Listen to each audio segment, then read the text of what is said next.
Hello, everyone. Welcome to another episode of Reddit Reactions, where real humans read and respond to Reddit content. Today I picked the Ask Reddit question. Why did you get fired? Because I am sure that there are some juicy stories about getting fired in the year of 2020. Because, after all, so many people have gotten fired or lost their traditional jobs. More and more of you should be motivated to work for yourself and work online and establish multiple streams of income that you set up in the past so that you can have free time and not rely on other people and provide for the ones you love. But hey, maybe you won't take 2020 that way. Maybe that won't be the lesson it teaches you. So let's get into how people lost their jobs this year. This reply by Darth Corleone about why did you get fired? I just stopped working and began only attending meetings. Lasted almost 9 months that way before they let me go. Holy crap. Oh man, I wonder how many years of craziness led up to a person being like, okay, you know what? I'm just going to show up for the meetings and do absolutely nothing and see if you guys even notice. Man. And what's going on in a company that they don't notice an employee's not doing their job for 9 months? Dang. I guess that could just be a normal job, huh? Whoa, this is a crazy epic post. All right, I came to hate the work quickly. It was mostly unsupervised project management paperwork, so I just stopped doing it after a few months. Another coworker had started there about the same time as me, and I just had him do all the work. The thing that gets me is I knew my firing was coming, but I made no effort to change. I would just watch Starcraft 2 games on YouTube and browse Reddit all day. When my boss, a man who I respected and liked, set me down with my manager to let me go, he said something like, "ThirdPlaceLithium, this just isn't working out." I said, "I know. I'm sorry I didn't do the work you asked of me. I think this is the right thing to do." I was so disappointed in myself. It was real. I was employed there for about 1.5 years. I was unemployed for about 4 months. When I was fired, I had $5,000 in my bank account. I got my student loans put on forbearance, cut all my costs as best as I could, and I applied for unemployment insurance benefits. By the time I started my new job, I had about $4,500 left. I don't really understand how, especially since I was fired from my previous job, but I got another energy-related job that paid about $65,000 a year. This work was much more engaging. It was more stringent. I was more stringent with myself in this new job. I didn't aimlessly browse the internet at work. I tried hard and my manager saw it. I liked the work, but it certainly was not what I wanted to do for the rest of my life. After 2 years, I left work to return to school to become a physician assistant. Upon giving my notice, my manager even offered me a raise to stay. If it had not been for my girlfriend, now wife, I would probably still be a lazy ass. Now I look at my college friends who get lower paying jobs out of school, and I wonder, oh, I can't see the rest of the post. It hasn't loaded. Oh, no. I want to know what this guy said. Oh, that was quite informative.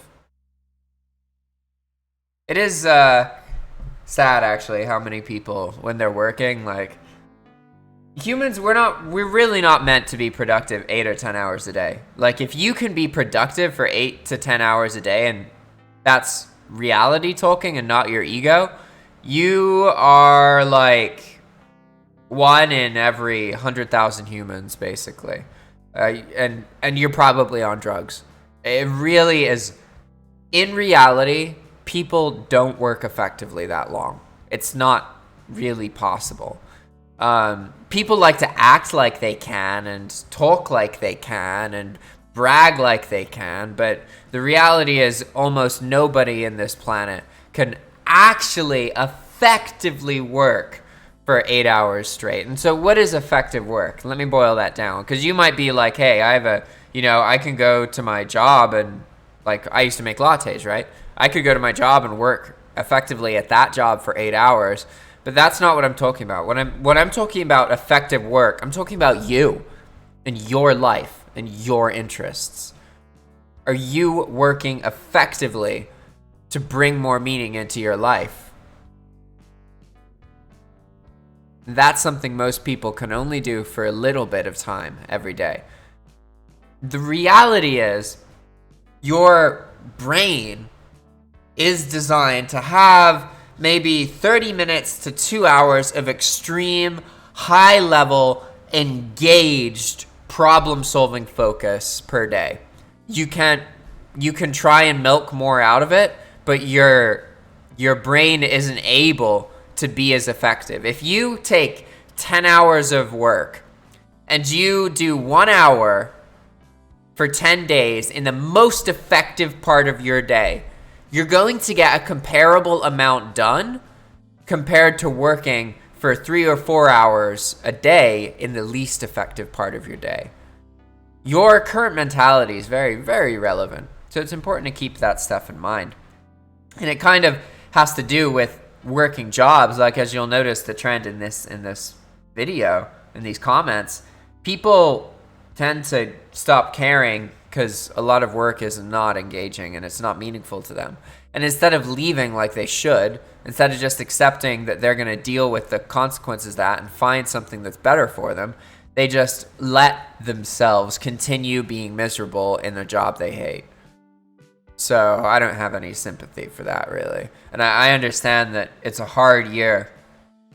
But from my perspective, you're always liable to lose your job if you're working for other people. It doesn't matter what college degree it has. Nothing else matters. When you work for someone else, you have one income stream. One income stream is a huge liability. Whether you're working for yourself or working for other people, you don't want to rely on one income stream. That's not how to have a stable life. You want true stability, the kind of stability that perseveres through a year like 2020. Well, you got to be earning money doing what you love, and you got to know what you love, and you got to be meeting people, and it's complicated. It takes time. You can do it. I believe in you. Moving on. I hate that sort of shit. I lost a bartending job that way. Some relative of the club's manager left her bar job there to go manage at another club. It was too much work for her, i.e. a few little birdies who worked at said other club told her she was a lazy. So when she came skulking back, out the door I went. Didn't matter that I'd been working there seasonally for 5 years. Yeah, that's an unfortunate reality, guys. Well, it depends. It's fortunate if you're on the other side of the coin. But your life and reality and the world cares more about who you know than who you are or what you do. If you know the right people, you can get by in this world with less hardship. So your priority should be to get in touch with and have conversation with people who have the kinds of lifestyle that you want. That's what's going to lead to you getting the things that you want and having more stability. This reply to why did you get fired and by Rapscallion666. After 3 years of working, decided I wanted 2 days off and the owner gave me the go-ahead. It was a couple weeks after both my grandmother and great-grandmother died within about a week of each other, so I wanted to get a little vacation with my nuclear family, close family. The day before my 2 days off, the manager, not owner, told me I couldn't take the 2 days off, and if I didn't show up, I would be fired. I gave her a quick, "fuck you," finished my day, and never went back. No regrets. Hell yeah! That's right. Stand up for yourself. Don't be like all these people who think just because they have a job, they should be really grateful for the job that mistreats them. You deserve to be treated properly doing work that you love, but that's not just going to happen to you. You're not just going to be given it, right? You deserve it, but everybody deserves that. The reality is you're only going to get that if you stand up for yourself. You stand up for what you want from your life, and you speak about it. That's how you bring that change in. And when it comes to getting fired and all these things, and death even, like other people dying, trust me from experience, You can think it's the end of the world, but you're going to be okay. As long as your heart keeps beating, next year you'll have some other issue, some other problem you're more worried about. Think of all the things you worried about last year and 2 years ago and 5 years ago. Are those things still worrying you now? In the past, when you felt like it's all over, this is it, I'm screwed, what happened? Are you alive now? What are you doing? Are you still breathing? Because you're probably okay. You're probably gonna be okay. So sometimes the best thing you can do is just learn what you're trying to get, what you want out of this life, and again, fight for it. Just sometimes you gotta cause a ruckus, and it's the only way to realize what you're meant to be, what you're meant to be doing, huh? Think about it. This reply to Why Did You Get Fired by Patrick R.S. Ghost. Last job I was fired from, a little over 12 years ago. One of our biggest clients, K-Mart, had declared bankruptcy and was closing many stores. Corporate office of the company I worked for, a supplier for K-Mart and other chain stores, sent word to all warehouses and offices that all part-time people were to be laid off. Supervisor told me, and I said I saw it coming. She told me there were some DVDs and CDs in the back. Help yourself to whatever you want. I took a couple CDs, a Planet of the Apes DVD, a Simpsons VHS tape. Other jobs. Attitude, poor job performance, and other reasons that were totally my fault. That's pretty cool that one job was like, hey, you know, we gotta lay you off, but we got some DVDs and movies for you. So does this person, every time they see the Planet of the Apes or the Simpsons, I wonder if they think of that job. That's kind of funny. I mean, if I got laid off, I would have preferred to get a movie or something as well. I mean, that's better than just getting laid off, right?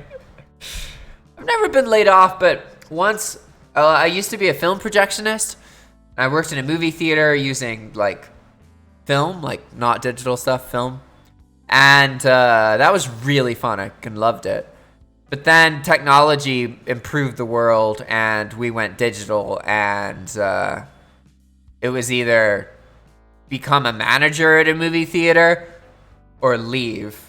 And I was like, this. I mean, the film was fun, like working with machines. They would like, problems would happen, alarms would go off, people would, their movie would stop in the middle of something and you'd have to run and go fix it. It was really thrilling, really fun. I really enjoyed it. It was challenging too, but being a manager is depressing. Some movie theaters are cool, but a lot of them just can abuse their employees and their managers. Managers in theaters are one of the least paid positions, especially considering how much money is in the movie industry. Wow. So little of it goes to people who are employed in movie theaters. So little of it. The only time you see money going to like actually like people working the movie theaters that are a part of the US culture, right? Like arguably the biggest thing that the United States has done for the rest of the world, it's not democracy. Like you can believe that, but the reality is that it's technological advancement and cultural like morals and crap from media. The way that Western media spread rampantly throughout the rest of the world, democracy didn't do that, guys. It really didn't. Capitalism did, and movies did. Those are the things that ultimately changed the world for people. Like, we don't live in a better world because democracy won and communists lost and socialists lost or whatever. Like that's all just this narrative that you'll think if you're from the United States. But if you travel a lot and you're like raised in the rest of the world, you see that it really isn't the people's kind of governments. The governments just existed to kind of give us some structure out of a very, very, very violent era of human history. And if you think that we're in a violent era now, you are sorely mistaken. We live in one of the most peaceful times. It's just that because of the way the media works and how it focuses on negative stuff, there still is negative stuff happening in the world. Absolutely. People are still dying. There's still horrific things happening.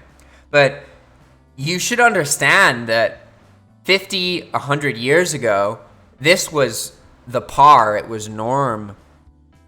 There had been hundreds of years of war in Europe and in other places. It was just normal. Most countries had had a war either now or within the past 10 or 15 years. We're talking about periods of time where the United States drafted millions of people to their deaths, along with millions of people from England. England drafted people to their deaths. Germany drafted people to their deaths. All these European countries were just sending their citizens to their deaths without the citizens' consent. And can you really say that you don't have a luxury now by not having that experience? Like, are you really that full of yourself? You know, I'm sorry, I don't mean to offend you if you don't believe, like, that the world's better off, but it's just ironic from my perspective how many of us are running around bitching and moaning about how hard the world is and how unfair it is, when compared to our ancestors, our lives are a joke. Like, I'm able to speak my opinion online. I can spend the days doing what I want. I can spend time with my kittens. I don't need to fucking go and learn how to use an assault rifle at 16, right? That happens. And I'm not saying that doesn't happen in the world now. There are children who are, being used in war. But that's not normal for the whole world anymore. Do you realize that used to be normal? It used to be normal for a country to take their citizens and send them to war even when the citizens didn't want to fight. That was how it used to be.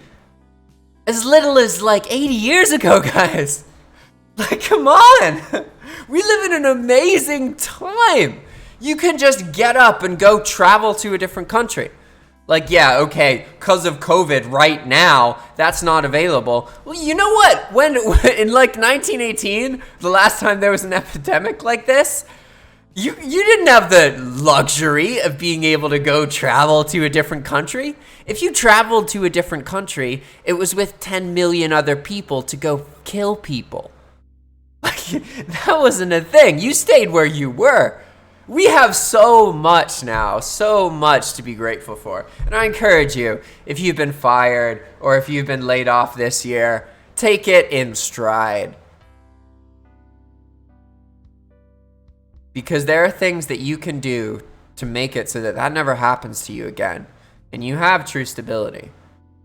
But you gotta be creative and you gotta get to know yourself. Don't rely on these other people giving you jobs and telling you what to do and telling you to be grateful for the work that you have. You can make a better life for yourself. You just have to believe you can. Actually, you don't even need to believe you can. You just need to believe that it's technically possible for a human to do it. And then you gotta try on a regular basis, and you'll get there. Okay? All right, everybody, if you are interested in making this kind of content where you record your screen and read and react to various things online to make YouTube videos, please reach out to us. We are looking for other content creators who are interested in this kind of setup. You can go to our About page on our YouTube channel to get our email address, click on the For Business Inquiry section, do the CAPTCHA code, and send an email saying hello. We want to set up a Zoom call with you. All right, everybody, thanks for watching, and I'll see you next time. Ciao!